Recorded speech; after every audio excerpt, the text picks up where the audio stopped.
Good morning. Welcome to Friday's training. This week I've done a training every week, or every day rather, not every week. And, well, this is 5 in a row because it's been a busy week, and a week I wanted to make connection with you guys to assist you in your journey forward beyond codependency. Plus, today I'm announcing a special promotional opportunity, for you to work with me in some 2 upcoming courses for the price of 1. So we'll get to that here in a moment. But my friends, welcome. If you're new to me, I'm Marshall Berkshire, and I help codependents rediscover their well-being, their happiness, and create satisfaction in their life by healing the trauma bond, coming to know, love, and live who they are, and create happy, sustainable relationships where they feel seen, loved, and valued for who they are. So that's me.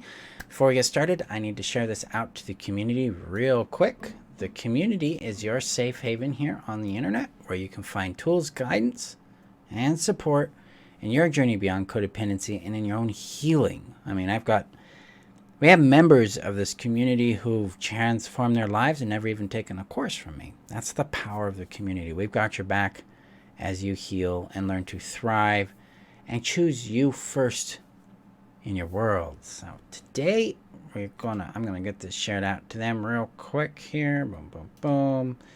Let me know how you're doing. Say hi in the comments below. Let me know what you get out of today's training, because we're going to be talking about the 2 essential truths. All relationships you must respect. You've got to understand these 2 factors, or nothing's going to really work well for you in any relationship, whether it's a romantic relationship or a friendship or a business relationship or any kind of shippy thing that involves people. So, and this is actually number 10 in my little course called Creating Happy Relationships that I started back in November with the launch of the relationship strategy. So the 2 essential truths of all relationships you must respect. So a lot of times, codependency or not, we have been conditioned, trained, impressed upon, influenced, educated in some really false concepts of relationship. And generally, these false concepts are a result of what I call unmatured attachment, unmatured identity.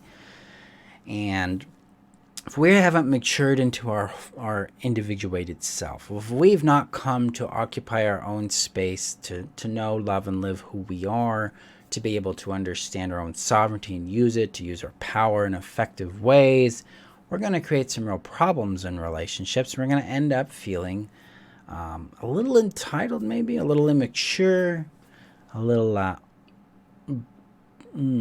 controlling.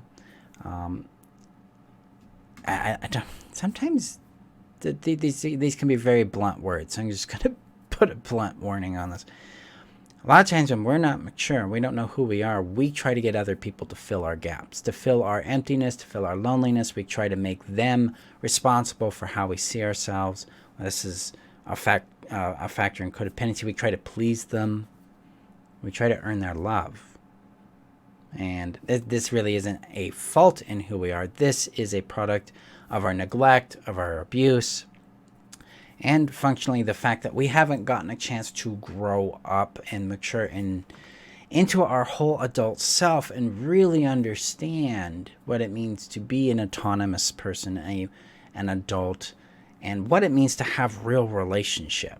Okay. And the other factor here, in this, because we're coming from immature attachment, immature identity. Immature attachment tends to get us to attach to a person in a way that makes them a pseudo-parent in a number of ways, because we're coming from what I call child-level attachment, where we're seeking basically 3 specific things. We're seeking safety and security, we're seeking comfort and regulation, and we're seeking support and discovery. When we mature into who we are, we actually develop into autonomy, individuation, and independence. So we have capacity, availability, and we have our own sense of self, our identity that we bring into the relationship. And when we're not coming from those premises, we're coming from a child level attachment, we're coming from unmatured identity, we're going to end up influencing or interacting with our relationships from a place of entitlement and obligation, where we're not really free to be ourselves. We're instead trapped in this cycle of having to give, hoping to get something in return. So we get into a transactional cycle. And this results in control dramas, power dramas. It can, if it degrades badly, it can go into abuse, it can go into neglect, and things of that nature.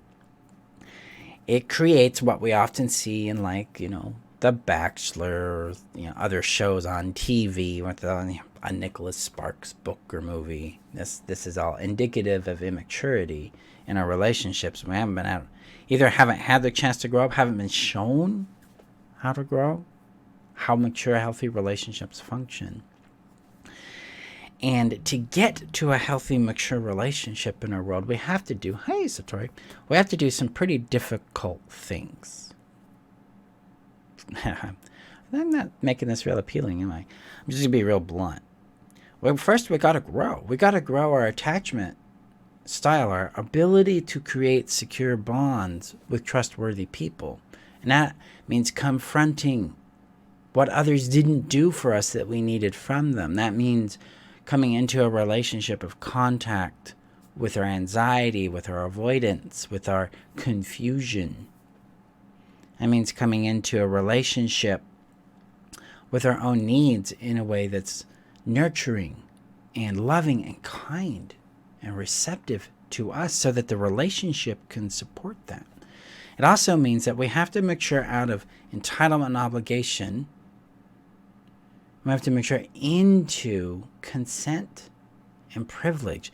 These are the two absolute truths of healthy relationships. These are like the foundational blocks, the keystones of how mature relationship, safe relationship that results in feeling loved, seen, and valued, where communication results in comprehension, where conflict results in intimacy, and where attachment results in secure bond and reliability.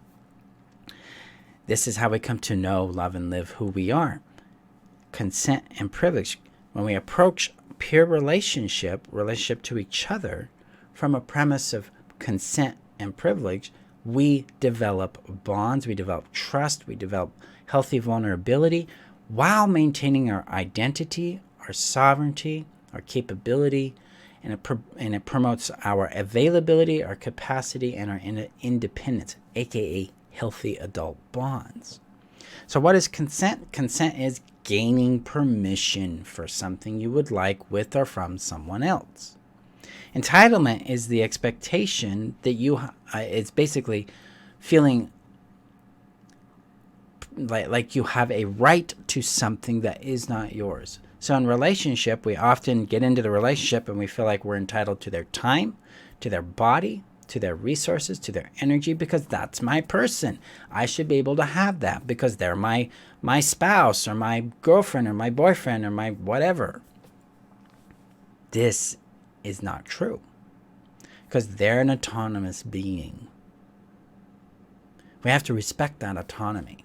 We have to acknowledge it and treat it with value, importance, and priority in them and in ourselves, so that consent can happen. Because fundamentally, regardless of whatever relationship agreements or commitments you have, those don't negate autonomy. Those are a product of consent.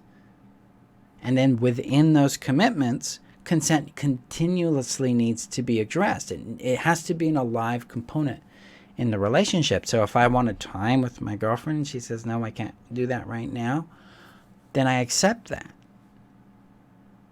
It's not time for me to throw a 3-year-old fit. It's not time for me to be upset. I can be disappointed, like, yeah, that sucks, but, let's see when we can get together. But I'm not entitled to her time. I'm not entitled to her energy. And because I respect her autonomy, I allow that to be. Hey, Deborah. Yes, this definitely is turning into a blunt cake. So, fair warning, right? All right. But consent is I have the right to say yes, I have the right to say no, and I have the right to govern my own resources my way.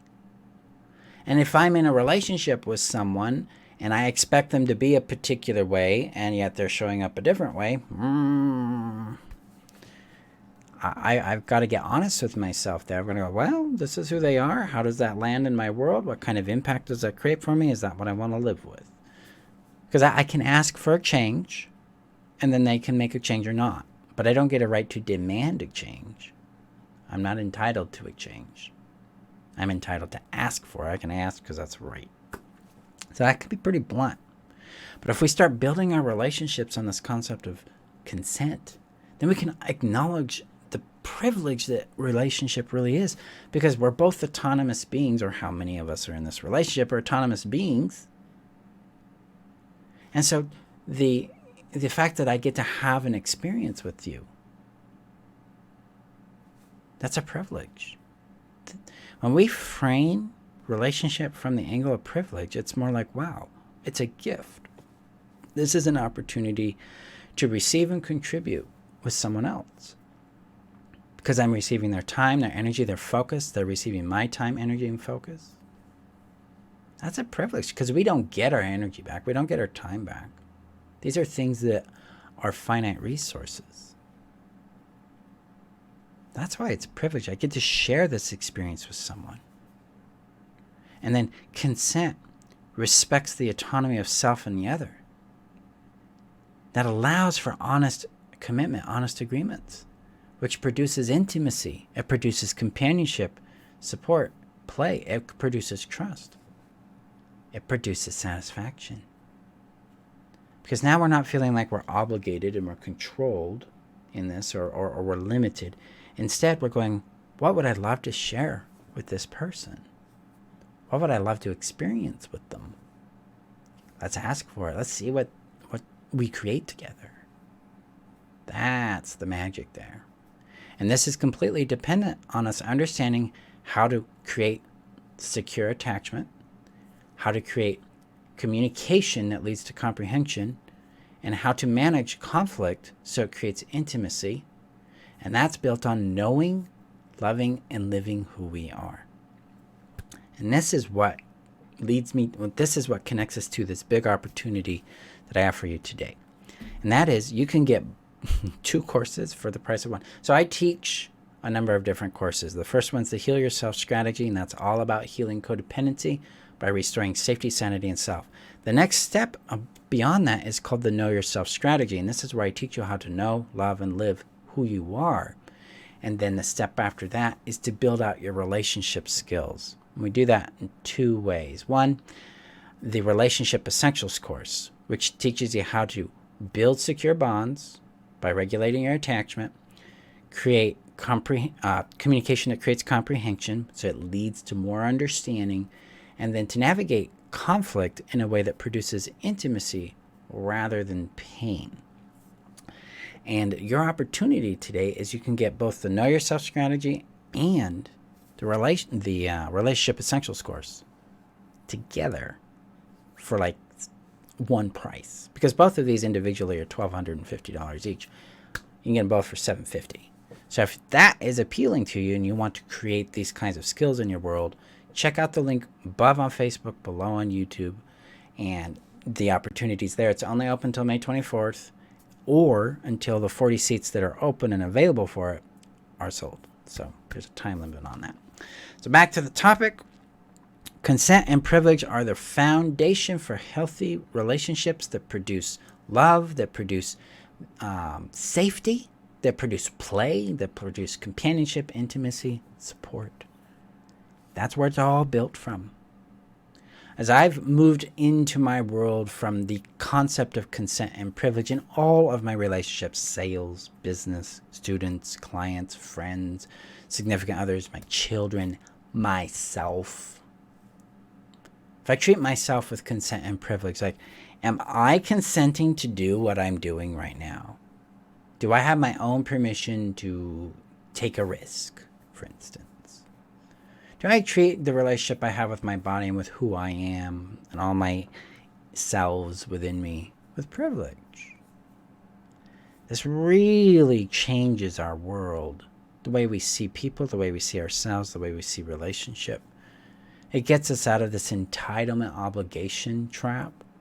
It gets us into real connection because it's done from consent with respect to the privilege and joy that we get to have with someone else. That's the magic here of these two fundamental truths of healthy relationship.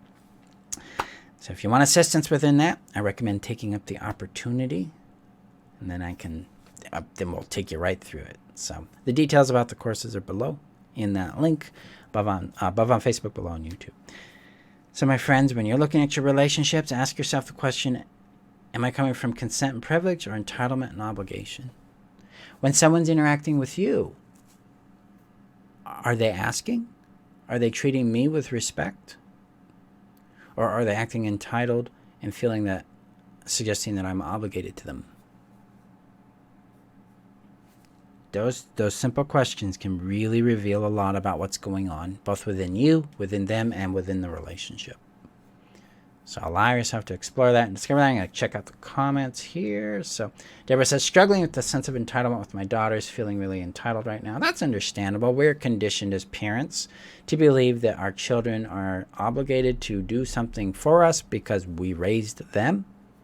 So there's kind of a fantasy there in that respect that can be confronting, especially when the parent starts to acknowledge the individuality and the autonomy of their child.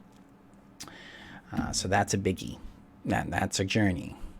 I hold space for you there because I've done it myself. I have walked that journey. Chair, never felt entitled out of immense respect for another, but need to practice asking for what I would love to experience with them. Cool. Yeah. A lot of times we don't realize that. Well, you can detect entitlement. If there's entitlement going on, you're going to be upset with them for not being the way you wanted them to be. That would be a signal of entitlement. Another signal of entitlement is trying to change someone from the way they are by constantly asking them to do something and then getting upset when they don't do it. That is a factor of entitlement as well. We don't have a right to expect people to change. We only have the right to ask and see what they do. So that is a tricky one. Yeah, you're welcome, Chair. So we want to be conscious about how we show up in these things and work towards fundamental respect. And respect means if they say no, we respect it. We don't have a right to make them change. If they don't want to give it, they don't have to. And if that doesn't work for us long term, then we individually have to make some decisions about the relationship and what it's going to do, how it's going to show up, what we're going to do with it. So that's how privilege and consent function together, because there's no entitlement or obligation involved. So, thank you guys for the comments and the questions. Yeah, go check out that opportunity so that you can come to know, love, and live who you are, and also create secure bonds, communication that leads to comprehension, and conflict that creates intimacy. So thank you again. Have a safe weekend out there, and I will see you guys next week for more training. Have a great day. Bye-bye.